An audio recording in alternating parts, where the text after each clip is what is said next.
It's the day after state elections here in Nigeria. And in case you're just catching up, yesterday was indeed eventful on all sides. Talking about from INEC to the voters to security agencies and, of course, for us too. That's right. So you can trust Channels Television to always bring you round-the-clock coverage of the 2019 elections across the 36 states of the Federation and, of course, the FCT. As expected, collation and counting has begun around the country. Definitely. So in just a few hours, the official results will begin to come in from the electoral umpire for the governorship, state assembly, and area council elections. You're welcome to Poll Stream. I am Kayode Okikelu. And I'm Anne Onwaudu. Right here, we bring you all the major talking points on social media as it concerns the 2019 general elections right here in Nigeria. And the beauty is that you can be part of the conversation on Poll Stream. Very simple.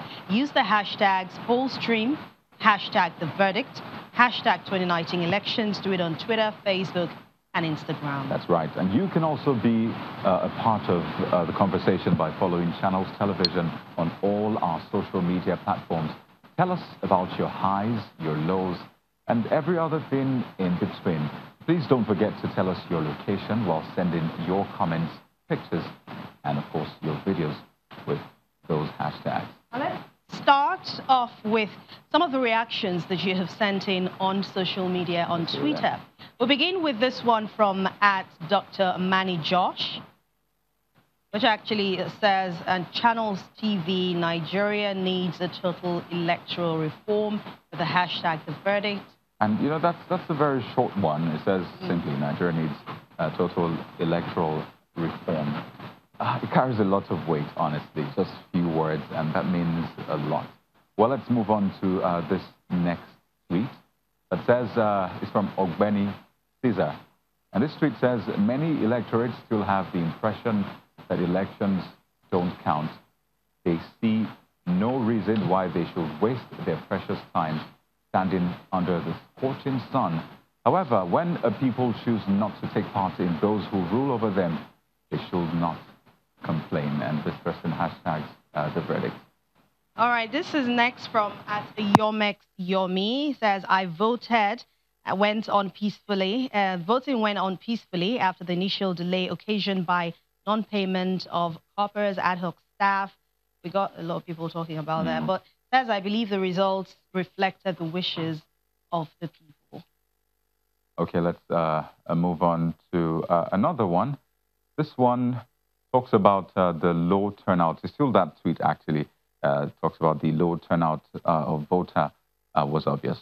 Well, let's move away from that. More tweets. But this next one is from a user living with a disability. It's actually a picture. There you have it. And at Ishak_Nab, it says, I exercised my voting right as a blind person, but with no braille ballot paper, as earlier promised by INEC.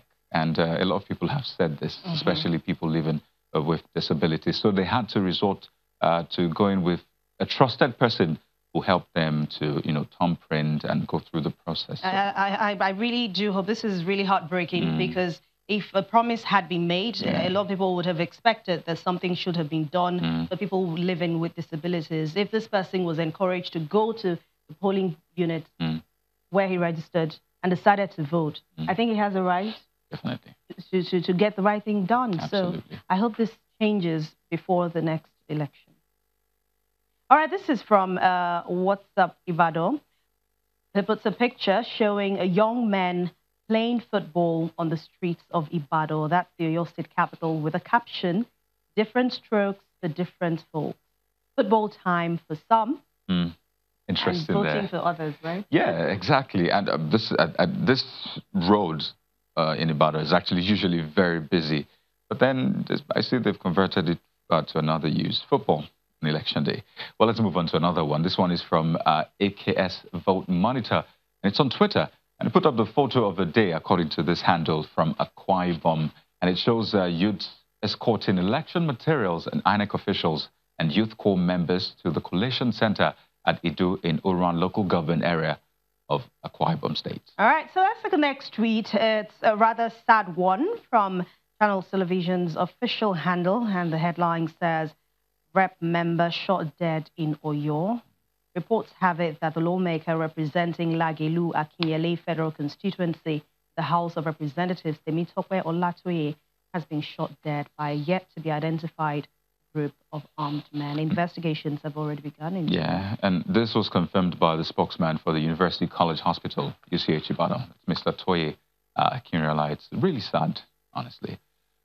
Well, this next video shows voters and party agents counting along with INEC officials at a polling unit in Kano. This just goes to show that, collation and counting has commenced in some areas.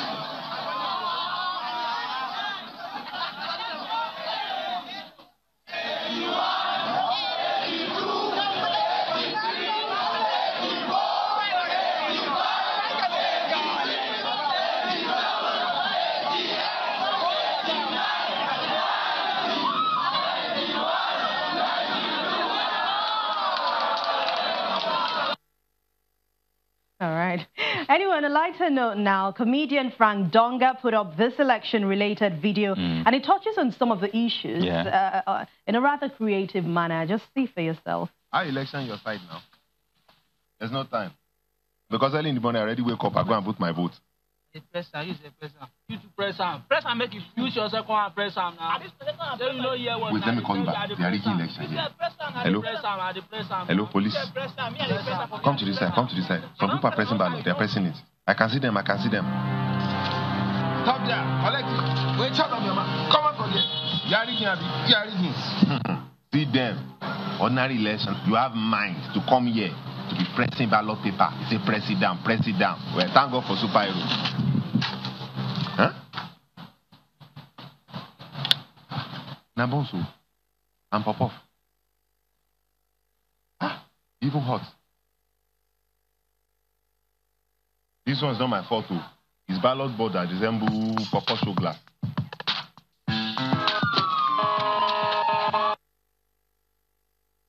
Well, it's... Really, I just don't want to believe that a lot of people take those ballot boxes and turn them to something else. That formed a major point of conversation on social media. And it's always good to have something to smile about when it comes to the 2019 elections here in Nigeria. Well, some other people believe that there's nothing to be happy about this election, honestly. So let's take a look at the elections objectively. All right. So to do that with us, we have... we're joined by three experts. Chidima Oyekwelu is a social commentator. She joins us from the United States via Skype. And Tokumbo Olorundami is a political strategist. He is joining us from the United Kingdom, also via Skype. And our third guest is Gospel Obele, an economist, and he joins us right here in our studio in Lagos. Thank you so much for joining us on Pollstream. So let's get right into it. Let's ask everyone, right? How would you rate the exercise from yesterday overall, from your point of view? Let's begin with Mrs. Onyekwelu. Okay, I want to believe that we lost her via Skype. Well, but let's come to our guest in the studio. He's an economist, Gospel Obele. Now, what are your thoughts generally about the just concluded state assembly and governorship elections? My observations, and so far I think the elections were fair in Lagos, although it greatly recorded a very low turnout, and partly that could be traced to dissatisfaction, from the presidential elections. Literally could hear people back and forth calling INEC officials, particularly calling for residents to come out and exercise their civic rights. So it recorded a large vote turnout, and that speaks to the fact that people had probably lost confidence in the electoral process in itself. And then relatively it was a peaceful experience in Lagos, and we're looking forward to an objective result from the INEC just later in the day. Okay, now I want to take you up on something else. A lot of people have said different things. I don't want to sound like a broken record. So let's look forward. Let's look to the future. I want to believe that the concerned stakeholders have taken notes from this, the elections, the one that happened 2 weeks ago, the presidential, and of course the one that happened yesterday. So moving forward now, I want to believe that these notes that they are taking should be information and data that they are crunching just to make sure that the next general elections, which should come 4 years' time, will be better. So in your opinion, how do we move forward with some of this data and information that we have? Well, beyond just the conversations around INEC and 2019 elections, we have cultural challenges around using data in itself, to transit into decisions that will enable process work faster and better. And this is not just a problem of INEC. It's something that cuts through in the private sector and the public sector. But then again, the electoral process just makes it more obvious and amplifies the current situation or challenge we have at the moment. Speaking to the issue of data and INEC, I've seen largely that the focus has been around the results from the election, in terms of numerics, the numbers and all that. There's so much data that currently flies in the air pertaining to the 2019 elections. The data around electorate perceptions about how the elections went down. There are data around, there are video data, text data and the likes. And the question is, what are you crunching? What data really are you crunching? Is it just counts of votes, who registered and who voted and whatever it is? And then the question is, by the time we are done announcing the winner, the first runner-up and the likes, what do we have a system that pulls this information together on an end-to-end basis, and then probably goes into a process of feedback and analysis and thinking through on how this information can go a long way to feed into the planning process for 2023 elections. So because we do not have, or rather, there's a cultural challenge around the appreciation and the use of data to drive decision-making.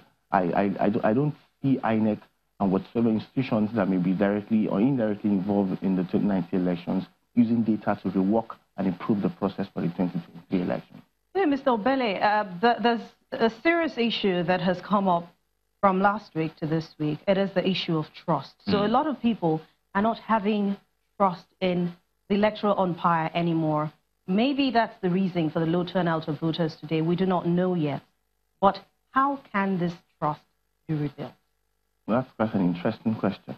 I believe that the issue or the conversations around trust in electoral process like this we have in developing countries cuts across many things, cuts across from the process around, for example, when the elections were postponed at first from 16 February to 23rd of February, we saw a huge loss of confidence in the system and the electoral process. There were questions around, and then, anything that concerns talking to Nigerians as regards what the issue were or what the issue is, rather.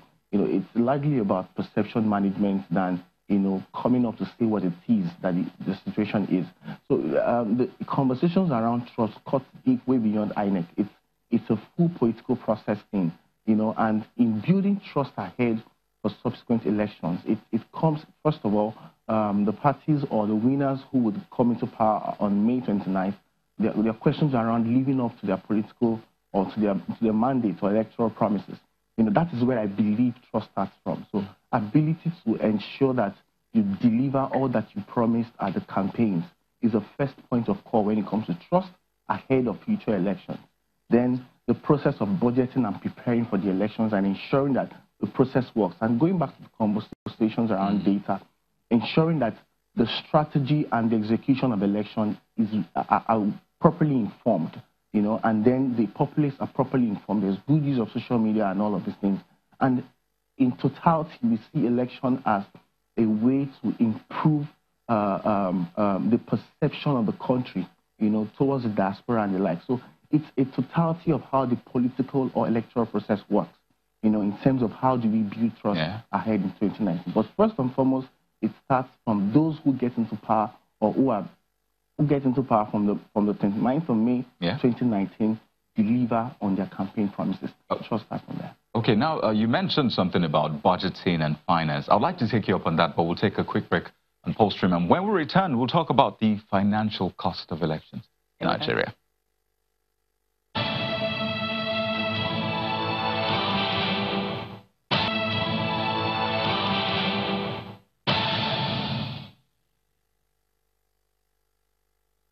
All right, you're welcome back to Coldstream, where we bring together all the reactions on social media in just one place. This is to help you get a sense of the mood in the country and even outside the country as Nigeria anticipates the results of the governorship and state assembly elections. Well, that's right. Now, Pollstream is a part of our dedicated coverage of the 2019 elections, the verdict, and you can be a part of the conversation by using the hashtags Pollstream, hashtag the verdict, hashtag 2019 elections on Twitter, Facebook, and Instagram. And you can also tag the handles you see on your screen at Channels TV, Ann_Nwaodo, or at Kayode Okikiolu with those hashtags. All right.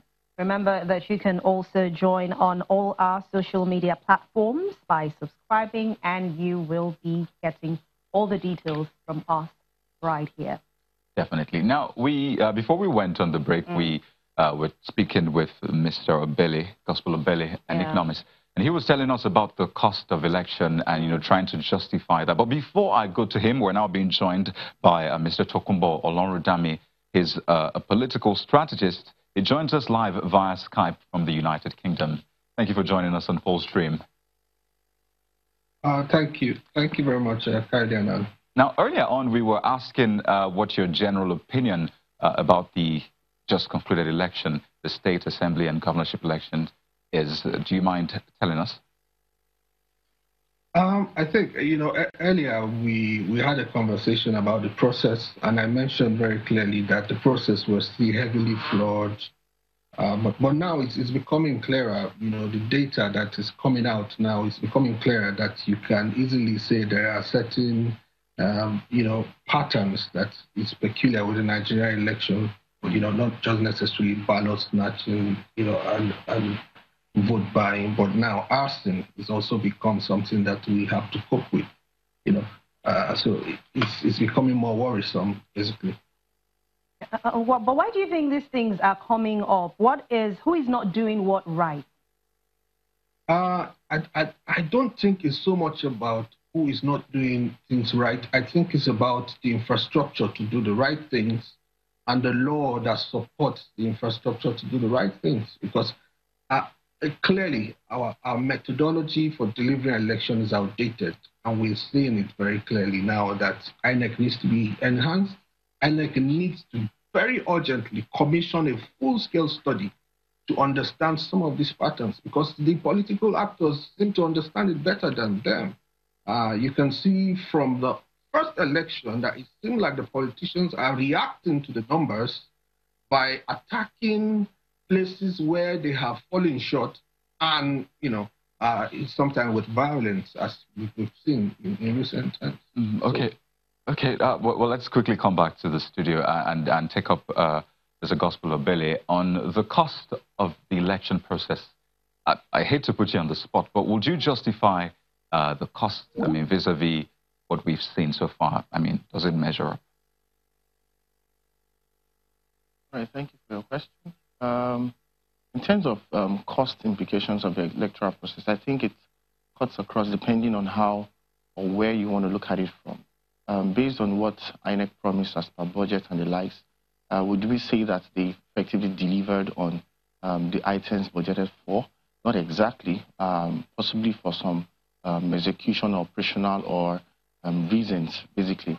But then, in terms of the cost implications of elections generally on the economy, it's a much more on a wider scale, because in a sense, you have so many things that are pending, till when the elections are over. There are questions around if the elections are going to go smoothly. There are questions around if there's going to be a smooth transition. There are questions around what will be the next policy direction of whoever comes into power, being the incumbent government or a new government, either ways.